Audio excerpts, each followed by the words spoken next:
जय माता दी। हम जिंदगी में बड़े काम करते हैं, बड़ी मेहनत करते हैं और हमें उस मेहनत का नतीजा भी मिलता है, बहुत अच्छा चल रहा होता है।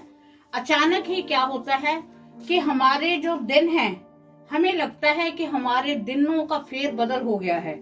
जो हम बड़े अच्छे से रहते थे, हमें किसी बात की चिंता नहीं थी, पर आज ऐसा क्या हो गया कि हम परेशान हो गए। हमें समझ नहीं आ रहा कि अब हम इसके लिए क्या करें। तो ऐसी मुसीबतें, ऐसे ऐसे हमारे घरों में ऐसी ऐसी प्रॉब्लम्स जिसको हमने कभी देखा नहीं था और आज हमें सभी समस्याओं से जूझना पड़ रहा है। जब हमने किसी से कभी कोई बात नहीं सुनी थी, आज ऐसी प्रॉब्लम आ गई है कि हमें कुछ ना कुछ किसी ना किसी से सुनना पड़ रहा है।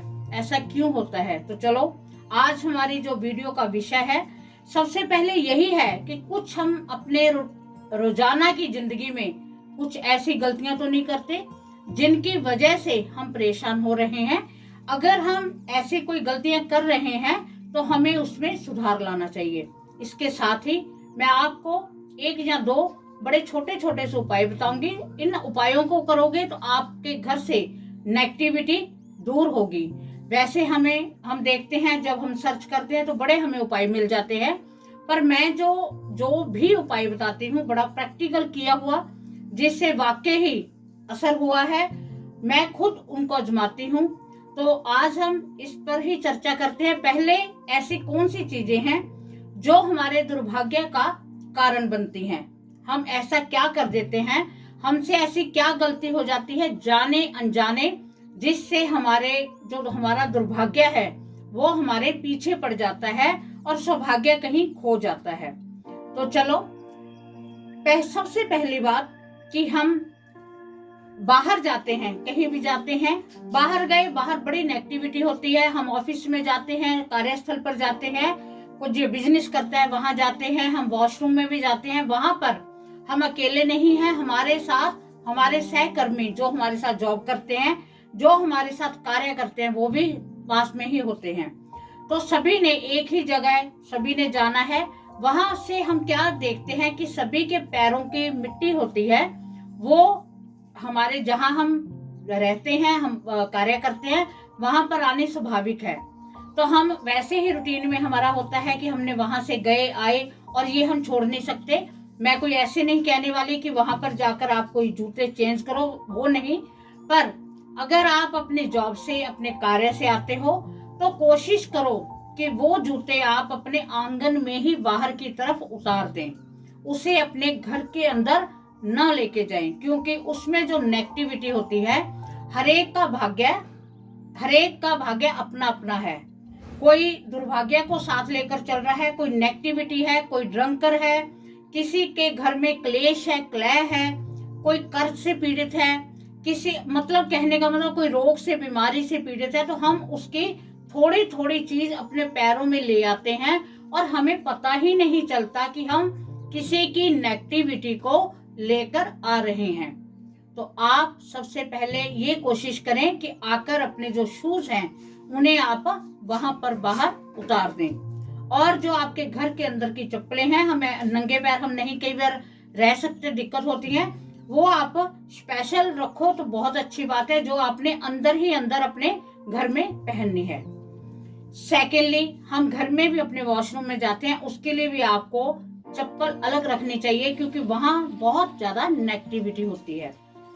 ये सबसे बड़ा हमारा जो नेगेटिविटी, हम कहते हैं कि हमारे साथ ऐसा नहीं हो रहा था, अचानक किसी ने क्या कर दिया, क्या हो गया, हम खुद ही नेगेटिविटी को घर ले आए, हमें पता ही नहीं चला कि ये कब और कैसे होगी। ठीक है। उससे अगली बात, जब हम घर में खाना खाते हैं तो हम खाना, कई बार क्या होता है कि बेड पर बैठकर खाना खाते हैं। बेड पर बैठकर खाना खाना दुर्भाग्य को जन्म देना है। आप अपने दुर्भाग्य को बुला रहे हो कि हमारे घर में दुर्भाग्य आए और हमारी जेब से अनाधुंध खर्च हो, हम पर कर्ज की स्थिति हो, तो बेड पर खाना खाना छोड़ देना चाहिए। अगर हम प्राचीन समय की बात करें, हमारे ग्रंथ हमने देखी हैं, बड़े बड़े हम सीरियल देखते हैं, उसमें देखते हैं, रामायण हमने देखी है, महाभारत हमने देखा है, और बड़े धार्मिक सीरियल हम देखते हैं कि गुरुजनों को जब खाना देते थे, गुरुजनों का विशेष महत्व था। उनको अगर उन्होंने कह दिया कि उन्होंने जो गुरु दक्षिणा मांग ली वो गुरु दक्षिणा देते थे, तो उनका महत्व आप देखो कि आज ऐसा समय नहीं है, तो वो भी उस समय नीचे आसन बिछाकर खाना खाते थे।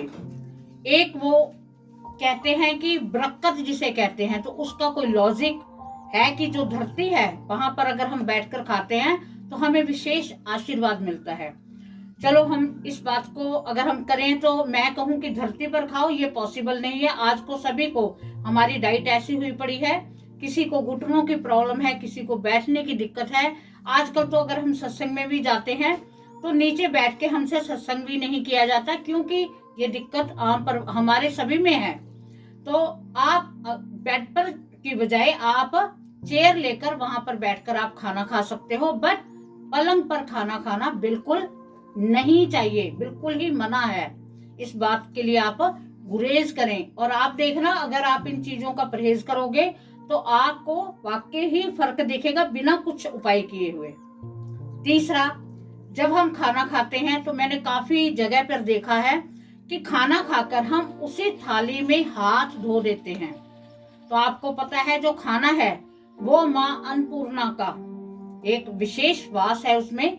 जब हम उसी थाली में खाकर जो हम सत्कार करते हैं उस थाली का, उस भोजन का, हम दिन रात एफर्ट्स करते हैं उस भोजन के लिए कि हमें कभी हम किसी से झूठ बोलते हैं, किसी से सच बोलते हैं। सुबह से लेकर शाम तक हम पूरी मेहनत करते हैं, सिर्फ किसके लिए? 2 रोटी के लिए। तो उस रोटी का आपको अनादर नहीं करना चाहिए, आदर करना चाहिए। और उसके साथ आप हाथ तो आपको बिल्कुल भी नहीं धोने चाहिए।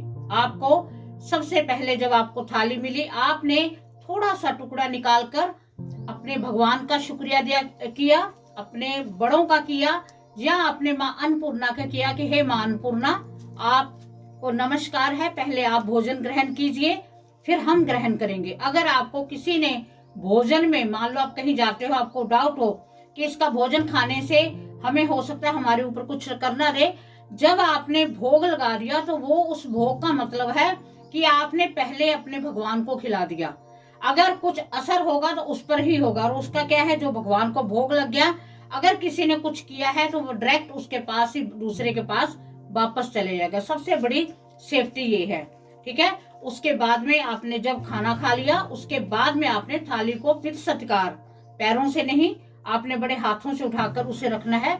इस चीज को आप कोशिश करें तो आप देखना, इससे भी आपको काफी फर्क पड़ेगा।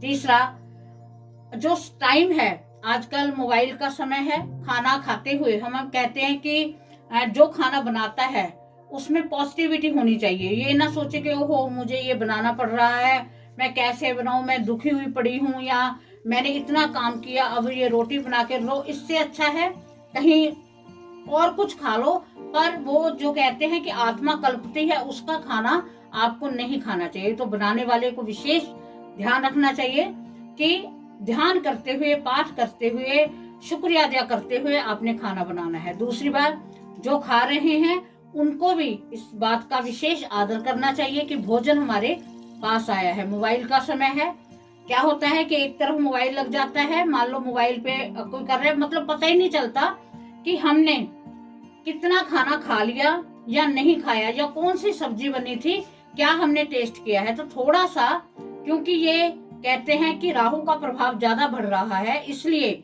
आपने इस बात से गुरेज करना है कि जब आपको थाली में खाना परोसा गया तो एकाग्र मन से आप खाना खाइए। साथ में कई बार होता है बच्चे हैं, गेम खेलने लग जाते हैं या कुछ करने लग जाते हैं, ऐसा अगर ना करो तो बहुत अच्छा है। इससे अगली बात, आपने अपने मंदिर में दोनों समय अगर आप दीपक जगाओ तो बहुत अच्छी बात है, ज्योत जगानी चाहिए। नहीं तो किसी की नहीं इतना होता कि हम दोनों समय धूप तो हम कर ही सकते हैं, अगर दीपक नहीं जगा सकते तो जरूर आपको इस बात का ध्यान रखना चाहिए। जब आप सुबह उठते हो तो परमात्मा का शुक्रिया अदा करके भी, हे भगवान आपका बहुत बड़ा धन्यवाद है कि आज की सुबह आपने हमें दिखाई है, आज का दिन भी आपके नाम है, आपने आज का दिन मेरा अति शुभ करना है। और आपने सब सुबह उठकर सबसे पहले अपने हथेलियों के दर्शन, क्राग्रे वस्ते लक्ष्मी कर मध्य सरस्वती, कर मूले तू गोविंद प्रभाते कर दर्शनम, ऐसा बोलते हुए आपने इस पाठ को मतलब बोलकर 3 बार बोलकर फिर आपने उठकर जो राइट पैर है वो आपने धरती पर पहले रखना है, धरती को नमस्कार करना है। इससे भी आपके जो दिन है वो बदलने लग जाएंगे। अब हम बात करते हैं कि जो मैंने पहले आपको जूतों का कहा, कोई बाहर से आदमी आता है वो तो हमारे घर में डायरेक्ट आ गया, तो इसके लिए आपने क्या करना है, आपने डेली ही कोई एक दिन नहीं 1 चम्मच सेंधा नमक अपने पानी में डालकर उसका पोछा लगाएं। उससे जो भी नेगेटिविटी होगी वो दूर हो जाएगी। घर में गूगल लोवान की धुनी दें, इससे आपके घर की नेगेटिविटी दूर हो जाएगी। घर में कपूर जगाएं, इससे आपके घर की जो नेगेटिविटी है वो दूर होगी।